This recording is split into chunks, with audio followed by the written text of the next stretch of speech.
I hope you're all well. Hopefully this goes out onto D Live. It didn't the other night. It has indeed gone there. Thank you. Well done. Anyway, as a bit of a follow-up from last night, we are covering something kind of important. When it comes up, there it is. Last night on This Is Why We Dig, we covered food. Obviously, that's what you would do on a gardening show, cover food, but there is a reason for that, and it is in part because it's also to be able to do things like this, to be able to grow your own food. In other part, it's also because there are problems in the food supply network. We've seen a number of examples so far with things like the bird flying around at the moment. I was reading earlier on today. I decided not to put it into the stream, but I probably should have. Apparently in Russia now, they've also found bird flu which has transmuted itself and attached itself onto human beings. Interestingly, much like COVID, it is what's the lovely word that they use for it? It is asymptomatic. Now, how exactly a disease could be asymptomatic, or bird flu could be asymptomatic, and then also not have any signs of human-to-human transmission, I have no idea. But that's the world we live in now, apparently. Anyway, getting on with this. This article here, which I'm going to pop into chat as well, so you can all read it if you want. A little bit easy to read these things that way. They talk, as you can see, the price of flour and bread is set to rise after what could be the UK's worst wheat harvest in 40 years. They then go on to confirm a couple of months later, at the end of December, that it was indeed the worst harvest we've had in the last 40 years. It was not a good time. I've said before from my own field out back, which is not actually my field, it is simply the farm's field. I would say last year the harvest was down probably about a third in that field. Even though it's anecdotal evidence, you can't really read too much into it. It is something to note. It was, at any rate, a very bare field come harvest time last year. And then obviously there were the rains through August, which we'll be getting into. The Met Office told the BBC, where is that line? Oh, there it is. Apologies, I am not blind. The Met Office told the BBC News that extremes of hot and wet conditions have marked this year are likely to become more common as our climate continues to change. What they're doing with that is laying the groundwork for future problems. And we're going to see a really very good example of that in the next article that I want to bring up. This was from August, by the way. It's August 26th. That is an important date to keep in mind considering the next one coming up. The big issue that they faced, they were whacked by three things. There was heavy rain during planting season, hot and dry spring, then followed up by a hot and dry spring. This is when the plants are growing at their fastest. This is when they're at the most delicate. It's not a good time to be having extreme conditions. And then obviously August was an absolutely awful month for anybody who remembers. It was raining and nasty and horrible.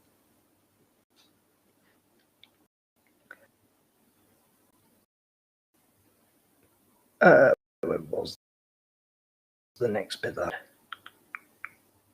There it is. The person, remember when they're called spokesman? A spokesperson Met Office explained the UK's climate prediction show a trend towards hotter and drier summers, once again reinforcing the idea that this is going to become commonplace.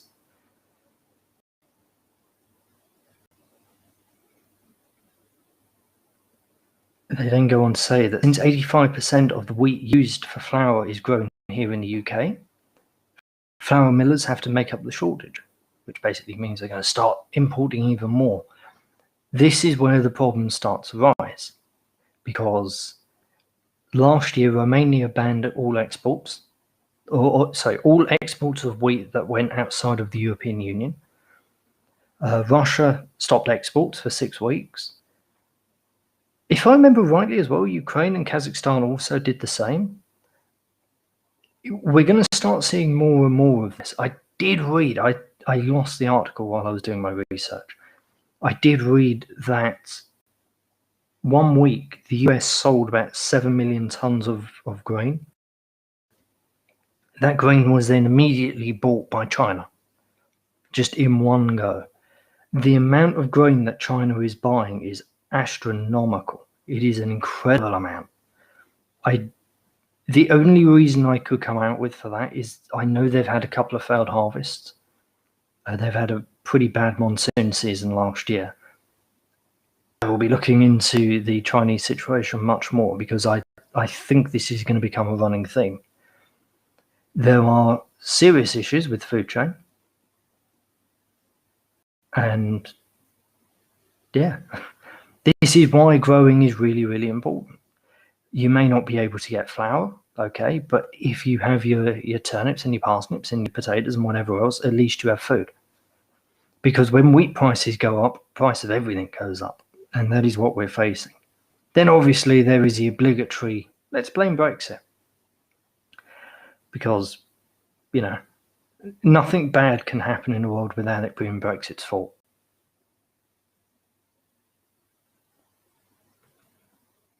Yeah, you remember that I was saying about the date of that article, the 26th. This was posted a couple of days before. And this was it was an interesting read. I don't remember seeing either of these articles at the time. I don't know where the BBC put them.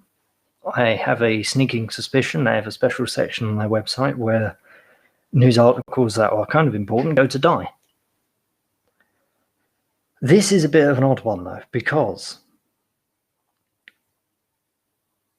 they're talking about, just keep in mind, 2 days later, they're saying that there was an enormous crop failure of about 40%, or 40% down on the 5-year average, an enormous drop in food.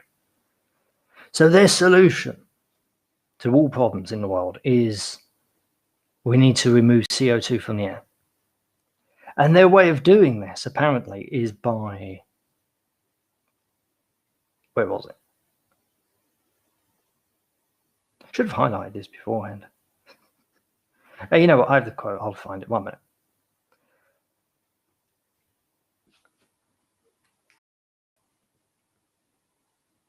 And here it is. No, it isn't. Yes, it is. Apologies. Right. One of the ideas on how to achieve this is called BECCS, whatever that, bioenergy with carbon capture and storage. It means growing crops that soak up CO2, then burning them for electricity while capturing and burning that carbon that is produced. Critics say the idea would need a huge amount of land, would need the deployment of a huge amount of land, which would reduce the amount of land for agriculture at a time of global population increases. So while they're complaining that we don't have food, or that at the very least the harvest has gone down, they're also saying the solution to this is to take up even more land with crazy things like this. Doesn't really specify what the crops are, and I haven't been able to find out. I would say from my own, not my own knowledge, basically, because I remember them doing this a couple of years ago on the farms around here. What they did was they grew hay, and then, or not hay, sorry, they grew, they did grow a special kind of wheat. I don't remember exactly the specifics, but they did grow a special kind of wheat where the ears of wheat themselves were basically useless. It was just cattle feed. It was a very, very low quality, but it soaked up a ton of carbon. It's also kind of interesting because wheat these days is much shorter than it used to be. Much, much, much shorter. Once upon a time, wheat fields used to be pretty bloody high.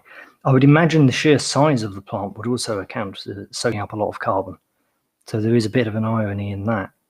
But anyway, they just grew this strange variety of wheat out in the backfield a couple of years ago, and then when it came to baling up all the straw, they took it away to a local incinerator and burned it.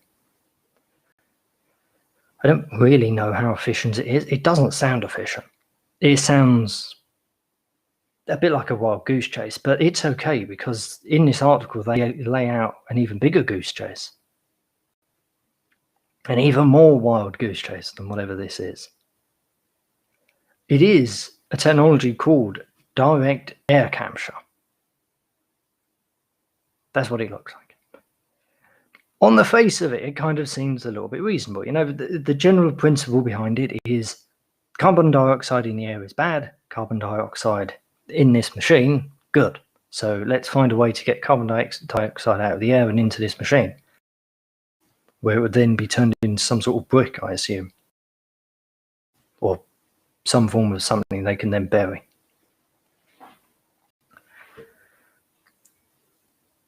The article goes on to say another technology that has raised much interest is called direct air capture. Where machines pull CO2 directly from the atmosphere, DAC will need large amounts of heat to make the process work, says the author. This would require energy equal to 115% of global natural gas consumption. So the problem that we face in this modern era is we produce too much carbon dioxide. And the solution that they have to put forward for this is, let's burn an inordinate amount of gas, producing some CO2, and then with the energy that creates, let's soak up some CO2.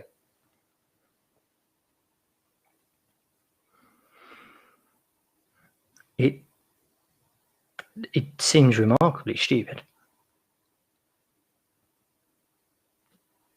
It seems remarkably stupid, and it kind of makes you wonder whether this is what I think has happened. They've written this article very specifically, and they've timed it very specifically as well. Because here we've got a solution to a problem that nobody really wanted. But the solution also impacts upon food. Then a couple of days later, they try out an article saying, food's in trouble. So then your natural reaction is, well, the food supply is getting messed around with anyway because of global warming.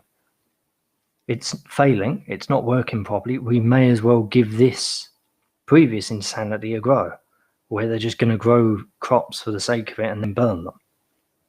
May as well do that instead. But that seems a little bit lunacy. You need to go a bit further, a bit more to the extreme, which is what this direct air capture is.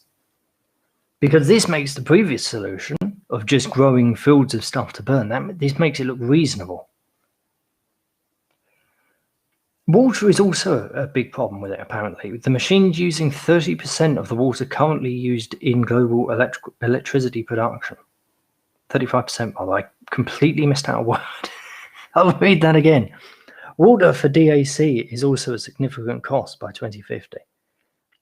With the machines using 35% of the water currently used in the global electricity production. I'm capable of speech.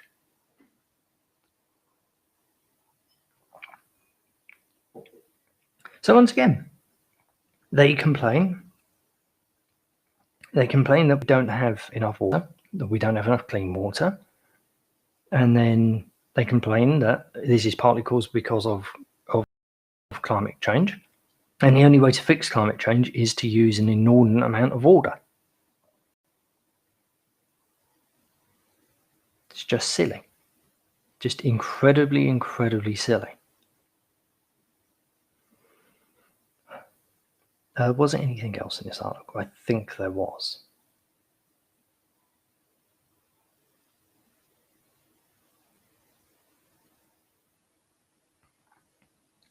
I actually changed my mind. I don't think there was. I was looking into the statistics of this earlier on, into rapeseed. I never realised the yield from it was so incredibly low. It's very, very, very, very bad. It's, if I remember rightly, it was about 2 and a bit ton per hectare, in comparison to wheat, which is typically much higher. Well, always much higher. There's not much typical about it. Anyway, back to the wheat. Very exciting thing that is wheat. DEFRA estimates 2020 will... Yeah, this is the right article. Good, I got it in the right order.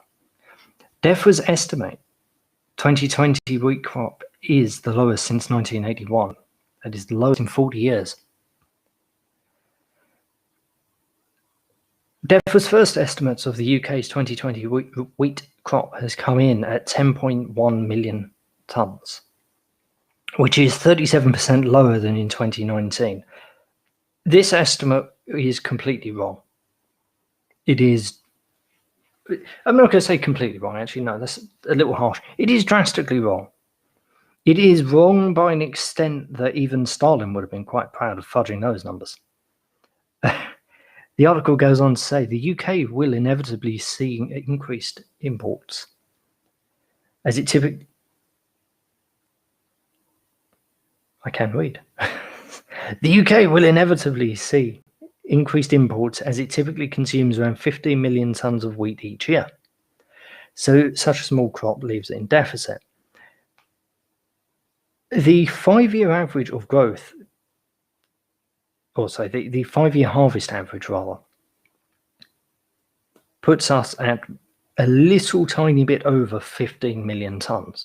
So that means we normally have a very, very tiny excess. Not by much, but basically by an amount you can forget. We don't really have an export, but we also don't really import it. So the question is, what has changed? What has changed? And this is really what I would like to talk about. I don't know whether we can talk about it tonight, but we will definitely be talking about it in the future. Why are people not pressing farmers for answers? Why have we become so incredibly detached from our food chain that farmers aren't concerned with this at all, but instead they're producing industrial crops such as rapeseed? The only uses I know of rapeseed is...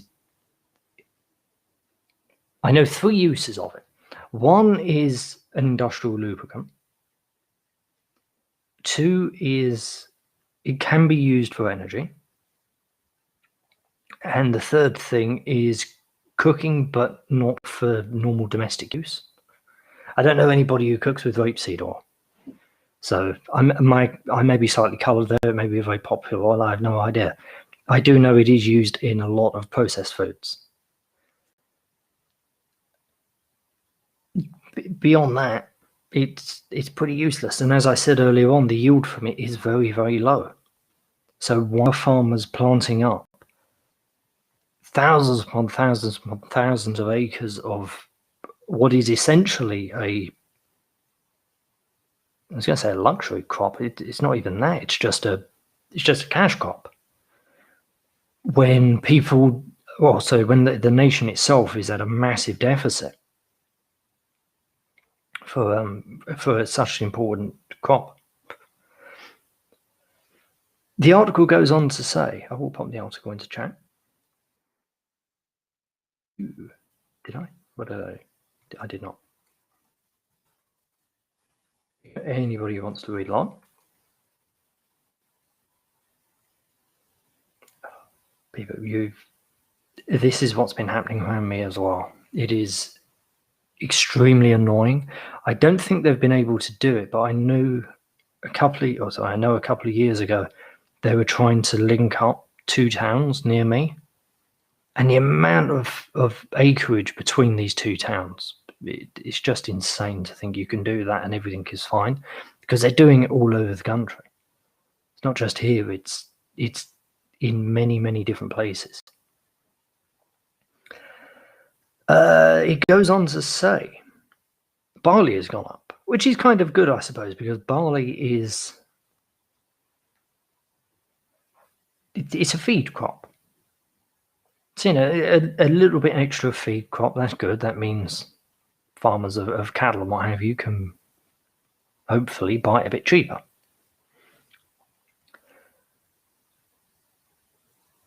Was this the article where the other thing was mentioned?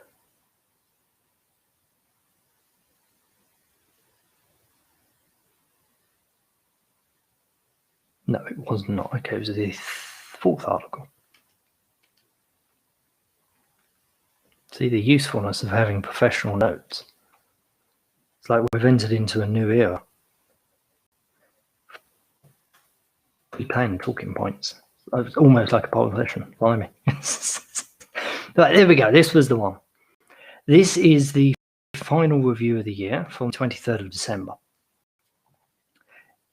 Therefore, cuts 2020 crop yield down to well under 10 million. The final tonnage was, I will show you how to get rid of this, by the way. This may take a second. Did that do it? Nope.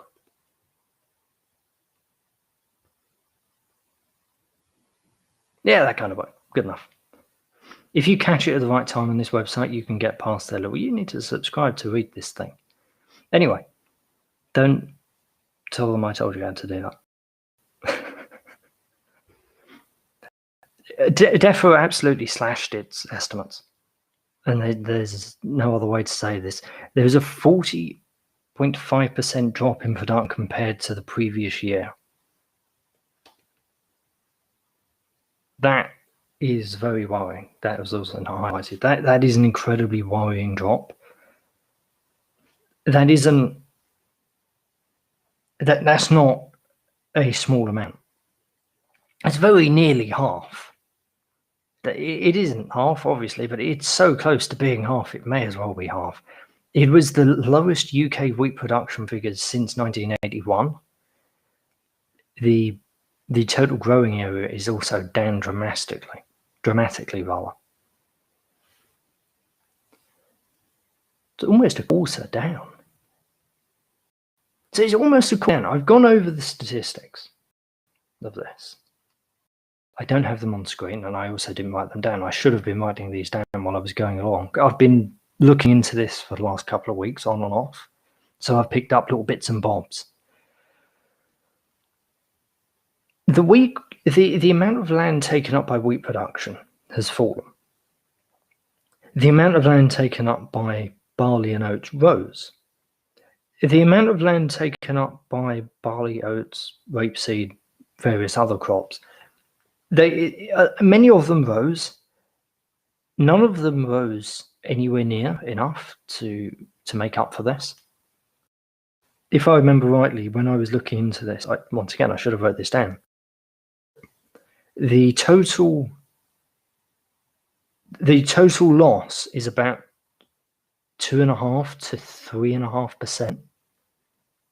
It's a little bit difficult to tell because some articles call it, so some articles will just say barley. Other articles will specify winter barley and spring, winter barley and spring barley. So it's a little bit wishy-washy, but there is definitely much less food being grown in this country. This could possibly go in line with something that, who is it? The National Trust, that was it. I'm not sure anyone remembers, but a good couple of months ago, actually, I covered an article from the National Trust where they basically said they wanted to leave about 10% of their land fallow. Considering they are the largest landowner in the country, that is an incredibly worrying statement. Because that will, just their land alone, if they leave 10% of all their land alone, that will add up. That will be a good couple of percentage of this, because they own a lot of tenant farms. A lot of farmers who are getting old and don't have kids who want to take over the farm, they leave it to the National Trust. And various offshoots. There are a couple of other charities people leave it to, but a lot of them get left to the National Trust. That's why there's so much land.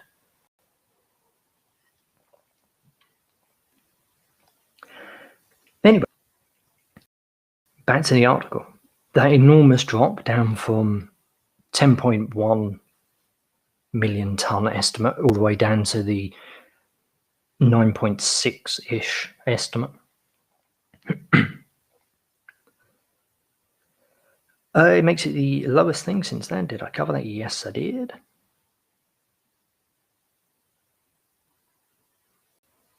The majority of it has taken place in England as well, which I find kind of interesting. But then again, I suppose kind of not. We're the most populous part of the country. I don't know whether I find that interesting or not. Maybe, possibly.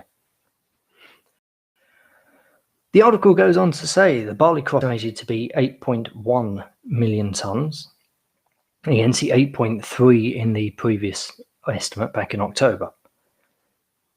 It is above the 5-year average, which is good. As I said earlier on, that is actually a good thing because that means cost of barley is coming down, cost of feed is coming down. That should help keep the cost of pork and beef and that sort of thing stable.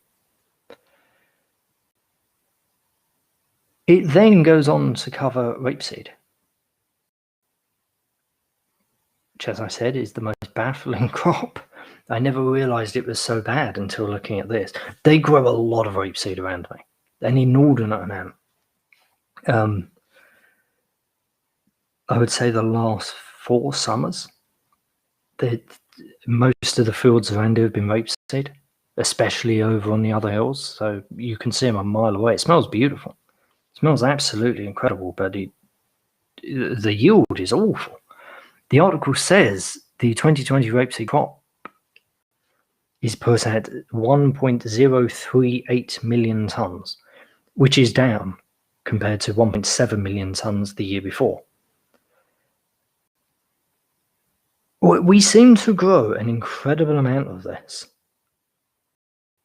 This crop is down almost a third, and we do seem to grow an incredible amount of this. Anyone who's driven around the UK will know this. It is absolutely abundant. It's like a bloody weed. You can't get rid of it. Well, I say it's like a weed. You can't get rid of it. They certainly can get rid of it. They just don't want to because it makes them too much money.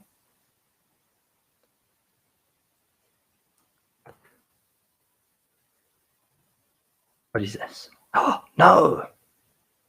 I was going to put another article into chat, but I can't because they're claiming I've had my free articles. Let's see if this trick works. Most websites have a trick that you can use to get around this sort of thing. Not all, but most. What would it be under? Probably content. If it works, I will fill you in.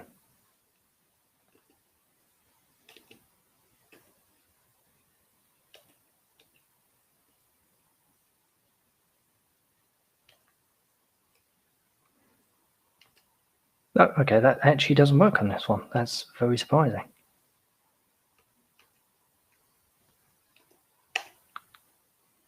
Memory, nope. Yeah, there we go. Go away.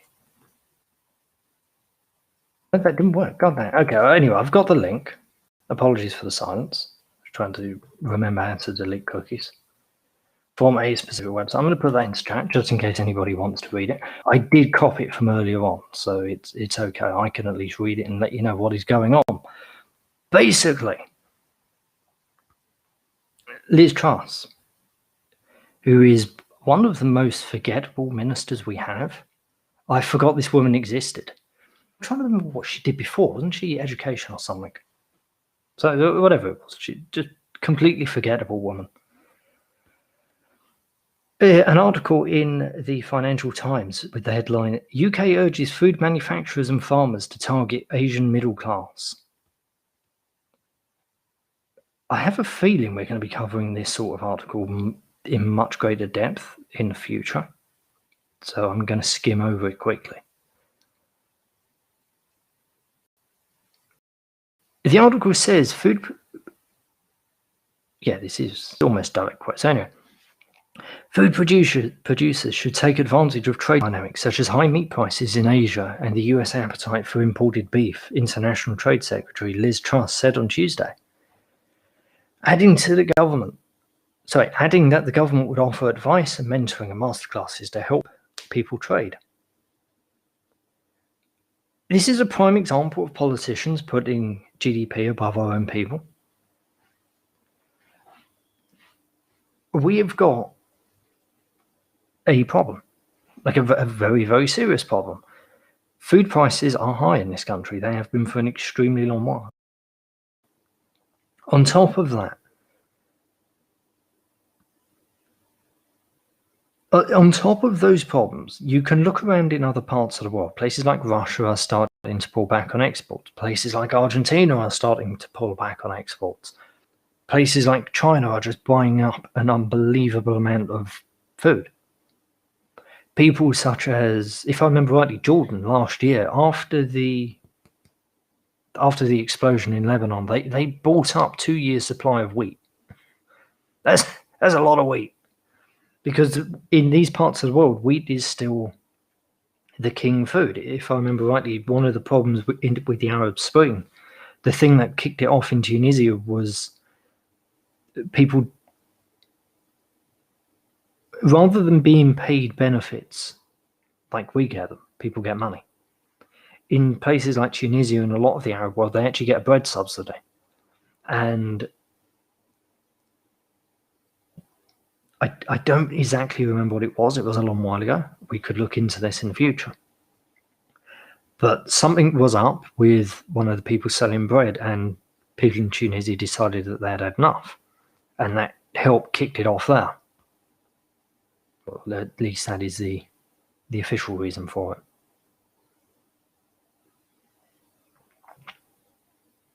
Nothing to do with Clinton. Definitely not. Don't look there. It's very bad if you do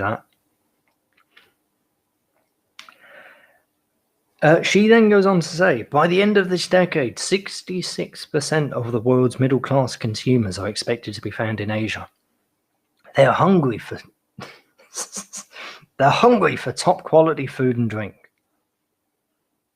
Apparently, we're not. Apparently, her own people, they're not hungry for top-quality food and drink at all. No. They will instead make do with like your Iceland chicken nuggets and your food banks and various other things like that.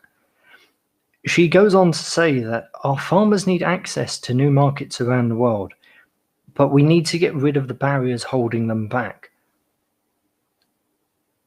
First off, the barriers are entirely created by the government anyway. But beyond that, I really don't think it's up to the government to encourage business to go abroad, or sell abroad, rather. The article then goes on to point out the NFU and the Food and Drinks Federation are very, very pleased with this, as you would expect, because, they're all part of the establishment. It doesn't matter whether they're an independent body or not. The reality is they're all propping up the system. They all need to try and make it work.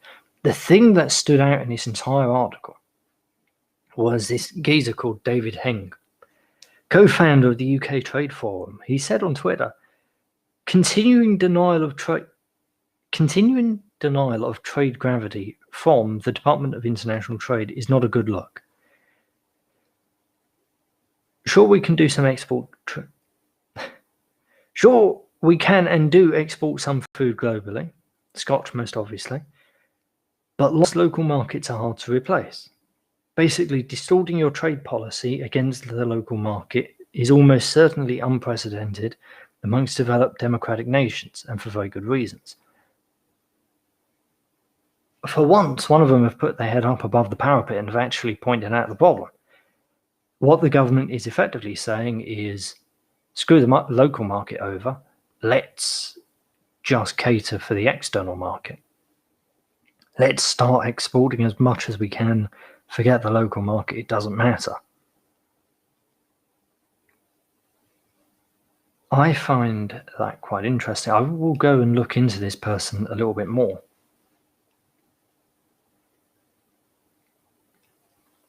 Because I want to know if he's done this at any other time. I would imagine he has, given he said that. That was pretty, a straight up common sense take. Basically, if you start exporting to everyone in the world, your local market is going to suffer.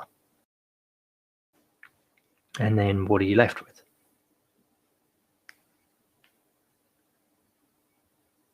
I agree, Sir Francis. And this is what yesterday was all about. That encouraging people to start growing their own food. That's the only way we really get around this. You know, wheat prices are what they are. There's not much we can do about them. But if we can start supplementing our diet at the very least with things such as carrots that we've grown in our own garden and potatoes that we've grown. Admittedly, potatoes weren't mentioned on this list at all. I haven't seen any rural information on their harvest last year. Let's look into that.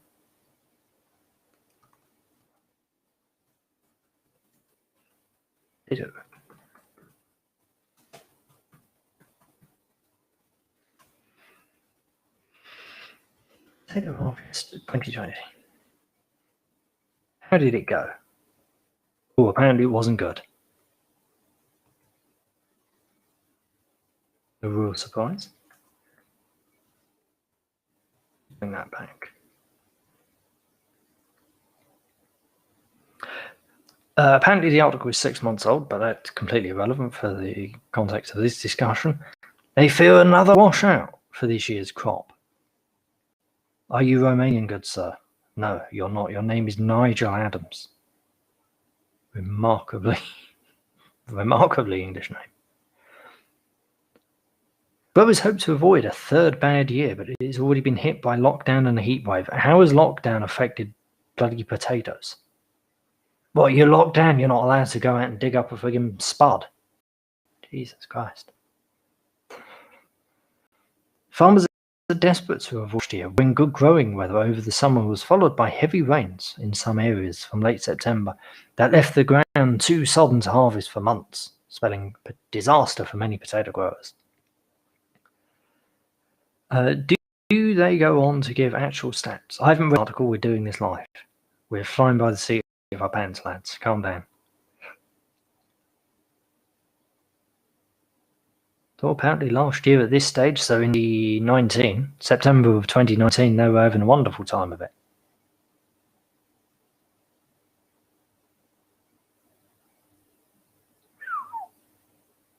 That put paid to a quarter of last year's crops.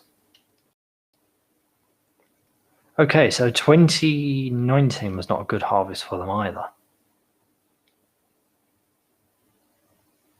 A hot, bright start to spring this year had already caused problems for some. Nigel, our good lad Nigel, who usually produces 7,500 tonne of potatoes a year. That is an incredible amount, bloody hell.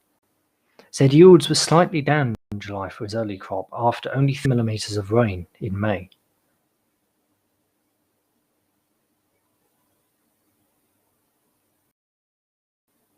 In the last 2 years, we've seen the worst crop of potatoes for the last 40 years.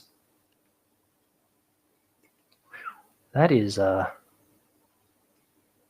interesting. That's a lot of chips. Well said, Timmy. Well said. Once again, things like potatoes, it doesn't take terribly much room to grow them. You shove them in some buckets, off and away you go. Or shove them in the ground as well, for that matter. If this continues,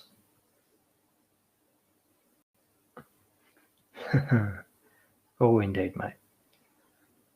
Bill Gates owning such an incredible amount of US land is very, very worrying, considering this man basically only appears in public to say that we need to do something about climate change. He's either complaining about climate change or complaining about COVID. One or the other, that's all he does.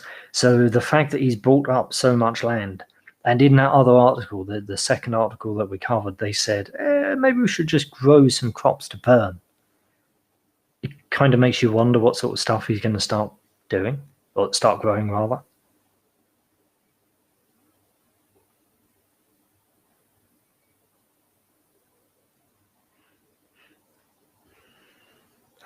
Anyway, the potato farmers watch tubers shrivel. Tubers shrivel. In the record-breaking drought of 2018, which has made it even worse, apparently, when relentless sunshine and months with little rain baked the fields, yields fell 10 to 15% overall. So if they are down on that, this is a compounding amount. I would like a chart. I would very much appreciate a chart. Let's see if we can find one. I want a visual representation of the potato harvest.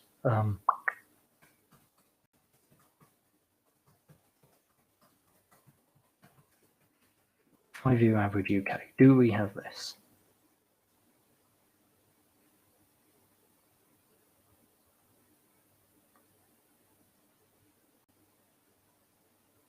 Yeah, there, that'll work.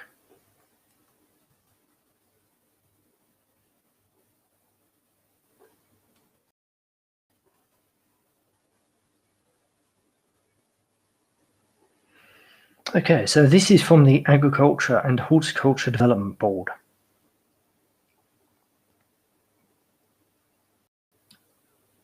Apparently, last year potato production was up, which is not what we just. Because once again, I'm sorry. Senior analyst potatoes.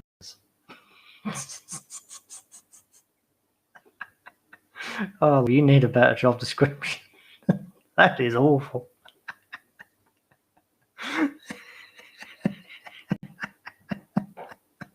That is an absolutely appalling job title.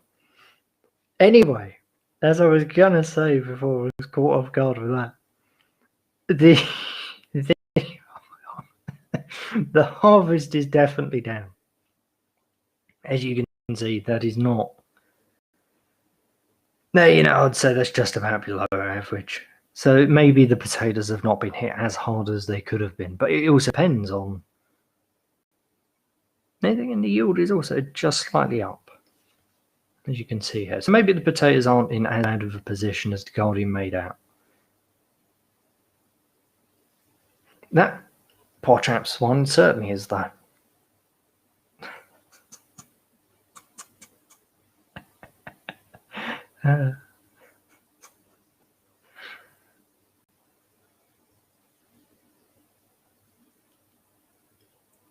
What's on it? That sounds awful. Is substitute American cheese just actual cheese?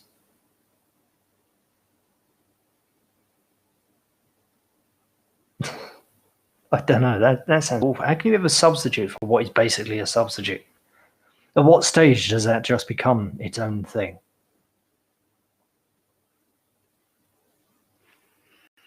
Anyway, back to this. I think we should look into potatoes a bit more, because something isn't adding up. Admittedly, the Guardian is just awful, and I trust this woman. She's senior analysis of potatoes. You got to trust if somebody with a title like that, they know what they're going on about, surely. Certainly much more than somebody who writes for the Guardian, for goodness sake.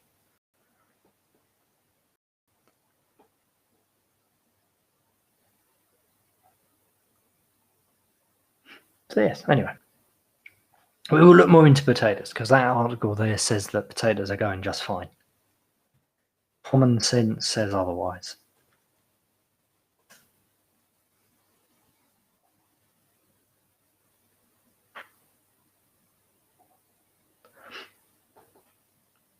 So yeah, we need to start getting back to this. This is what last night's stream was all about. It's encouraging people to get back into gardening, encouraging people to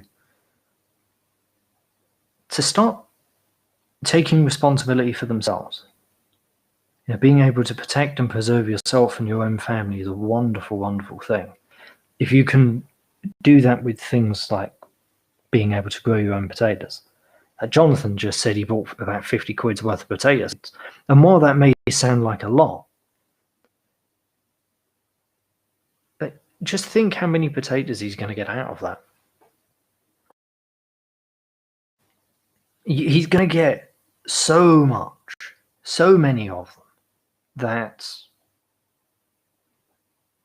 50 quid that he put into it as an investment will pay back many, many times over. There was also something that I wanted to bring up yesterday and I forgot. Johnny Not How has repaired himself a lawnmower, and if anybody wants it, I'm trying to remember the name of the lawnmower. It was the red one. It's made out of metal and it's red. Basically, you want to know more, get onto Johnny Not How. He's on Discord. Jonathan, do you remember the name of it?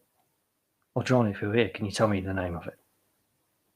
Had a fancy name, I remember that.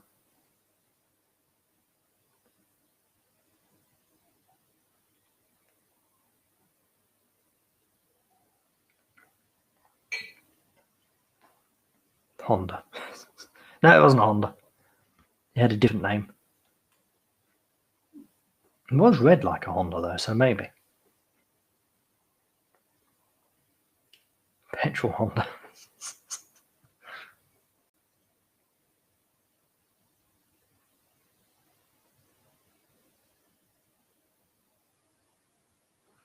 Yeah, they want us eating more bugs.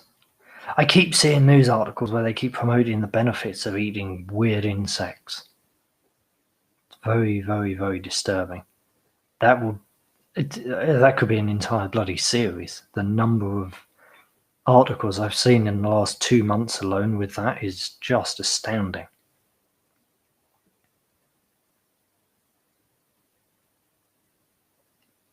Anyway, if anybody wants a lawnmower, jump onto Discord, just at Johnny Not How, and tell him that you're interested in lawnmower. If I could remember the name of it, I would tell you, but I don't. So, tough cookie, basically. And yes, that was all. That was all for this evening. I hope you have a nice Friday evening, rather. And yeah, we will see you tomorrow at the normal time of 7:30. See you then.